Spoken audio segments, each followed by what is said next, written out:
तो आज का प्रश्न है, महात्मा बुद्ध को ज्ञान के रूप में क्या प्राप्त हुआ। देखिए, हमारा जो निज स्वरूप है, हमारा जो असली रूप है, वो शुद्ध है, बुद्ध है, सर्वव्यापी है। उसका पहुंच सारे ब्रह्मांड तक है। वो परम ज्ञानमयी है, परम शांतमयी है। लेकिन इस माया के बंधन में फंसकर वह अपने निज स्वरूप को, अपने असली रूप को पूरी तरह से भुला दिया है, विस्मृत कर दिया है। तो अपने निज स्वरूप को, अपने असली रूप को, अपने शुद्ध बुद्ध स्वरूप को प्राप्त कर लेना, प्रत्यक्ष दर्शन कर लेना, उसमें स्थिति पा जाना, यही है बुद्ध तत्व की प्राप्ति, यही है आत्म तत्व की प्राप्ति, यही है आत्म साक्षात्कार। इसके अलग अलग नाम हैं, अलग अलग संतों ने अलग अलग समय पे इसको अलग अलग नाम दिए हैं, पर इसका मतलब एक ही होता है। चाहे बुद्ध तत्व बोल लो, चाहे आत्म तत्व बोल लो, चाहे आत्म साक्षात्कार बोल लो, लेकिन इनका मतलब एक ही होता है। और ये बुद्ध तत्व की प्राप्ति, ये आत्म तत्व की प्राप्ति पूरी तरह से योग और साधन के ऊपर निर्भर करता है।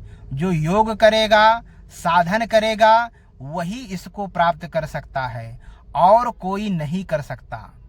संसार में 84 लाख प्रकार के जीव पाए जाते हैं। जलचर, थलचर, नभचर, नाना, यानी जल में रहने वाले, थल में रहने वाले, नभ में रहने वाले जितने भी जीव हैं, उनमें केवल मनुष्य ही एक ऐसा जीव है जो साधन करके, योग करके अपने निज स्वरूप को, अपने असली रूप को, अपने शुद्ध बुद्ध स्वरूप को प्राप्त कर सकता है, और कोई नहीं कर सकता।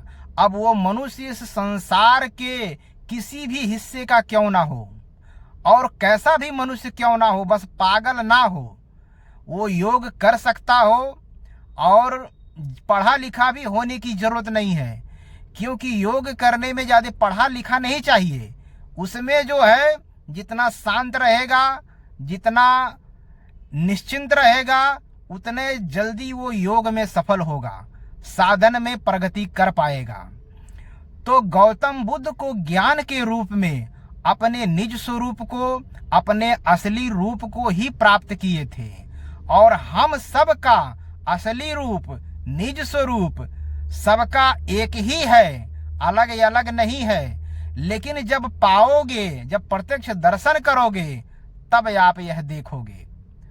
और जब तक उसका प्रत्यक्ष दर्शन नहीं कर पा रहे हो, तब तक तो भेद बना ही रहेगा।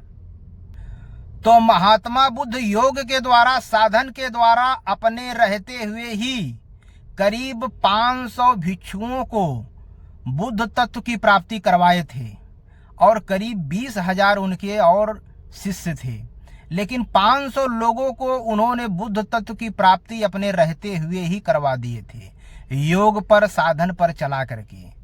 तो जो भी कोई इंसान अगर साधन पथ पे चलता है, योग पथ पर चलता है, तो बुद्ध तत्व को प्राप्त कर सकता है, इनमें कोई संदेह नहीं है। अब वो कौन से जात का है, कौन से वर्ण का है, कौन से देश का है, क्या करता है, ये मायने नहीं रखता है। रखता है मायने कि वह योग में, साधन में कितना तीव्र गति से चल सकता है, यही मायने रखता है। तो गौतम बुद्ध को ज्ञान के रूप में क्या प्राप्त हुआ था? तो उन्हें ज्ञान के रूप में अपने निज स्वरूप, अपने असली रूप का प्रत्यक्ष दर्शन हुआ था, उसको प्राप्त किए थे और उसमें स्थिति पाए थे। और हर मनुष्य को मनुष्य जीवन इसीलिए मिला है कि वह अपने निज स्वरूप, अपने असली रूप को प्राप्त कर सके, क्योंकि ये मनुष्य जीवन 84 लाख योनियों को चक्कर लगाने के बाद मनुष्य जीवन की प्राप्ति होती है। ये हमेशा हमेशा नहीं मिलता है। इसलिए ये मनुष्य जीवन मिलता ही इसीलिए है कि आप अपने निज स्वरूप, अपने असली रूप को प्राप्त कर सकें।